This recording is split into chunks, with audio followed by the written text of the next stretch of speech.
नमस्कार दोस्तों, मैं हूं अंजना और आप देख रहे हैं देश का सबसे लोकप्रिय डिजिटल चैनल सब न्यूज। देश की हर छोटी से बड़ी खबर, नेता से कार्यकर्ता तक, प्रशासन से राजनीति तक, पहाड़ से मैदान तक की हर खबर पर सब न्यूज की नजर। आइए देखते हैं आज की बड़ी खबर। ड्रोन और मिसाइलों के इस्तेमाल पर सीडीएस जनरल अनिल चौहान ने दिया गुरुमंत्र। अब मुनीर के नापाक इरादे होंगे पस्त।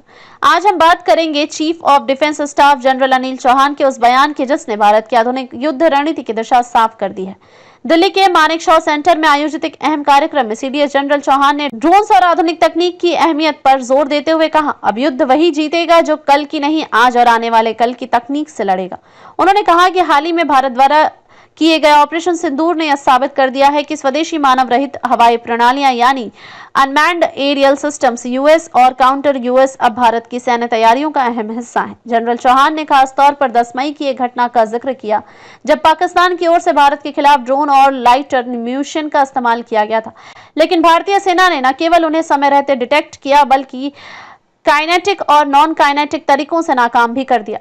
काइनेटिक हथियार मिसाइल से हमला कर ड्रोन को गिराना, नॉन काइनेटिक रेडियो वेव से जामिंग, साइबर टूल से ड्रोन को निष्क्रिय करना। इन तकनीकों के जरिए भारतीय सेना ने यह दिखा दिया कि अब सीमाओं पर सिर्फ बंदूकें नहीं बल्कि तकनीक और सोच की लड़ाई भी लड़ी जा रही है। जनरल चौहान ने यह भी कहा कि युद्ध में अब बड़े टैंक या भारी तोपें ही नहीं बल्कि छोटे और स्मार्ट ड्रोन से निर्णायक बन रहे हैं। ये दुश्मन की रणनीति को चकमा देने में माहिर है और आगे समय रहते सही टेक्नोलॉजी विकसित नहीं की जाए तो हम पिछड़ सकते हैं। उन्होंने जोर दिया कि हमें अब विदेशी उपकरणों पर निर्भर नहीं रहना चाहिए बल्कि स्वदेशी तकनीक को बढ़ावा देना ही भविष्य की कुंजी है।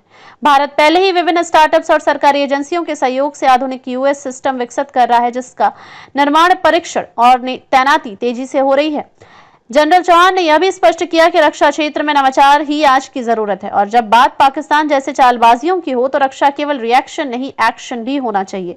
पाकिस्तान के नापाक इरादे एक बार फिर भारत की सुरक्षा तैयारी के सामने धरे रह गए और जनरल चौहान का यह गुरुमंत्र देश को एक दिशा देता है। ड्रोन युद्ध की दुनिया में भारत को सिर्फ भागीदारी नहीं, नेता बनना है। डिजिटल युद्ध के इस युग में कौन आगे निकलेगा? जवाब सीधा है, जो तकनीक में आगे होगा वही जीत का हकदार होगा। आप देखते रहिए। देश की सुरक्षा से जुड़ी हर खबर के लिए सब्सक्राइब करें और कमेंट में बताइए क्या भारत को अपनी रक्षा टेक्नोलॉजी पूरी तरह स्वदेशी बनानी चाहिए। अब तक के लिए बस इतना ही, फिर मिलते हैं ऐसी ही बड़ी खबर के साथ। तब तक के लिए नमस्कार। अगर आपको वीडियो पसंद आई हो तो वीडियो को लाइक करें, शेयर करें और ऐसी लेटेस्ट अपडेट पाने के लिए बेल आइकन दबाना ना भूलें। अगर आप फेसबुक, इंस्टाग्राम, ट्विटर और यूट्यूब के माध्यम से हमें देख रहे हैं तो फॉलो जरूर करें। धन्यवाद।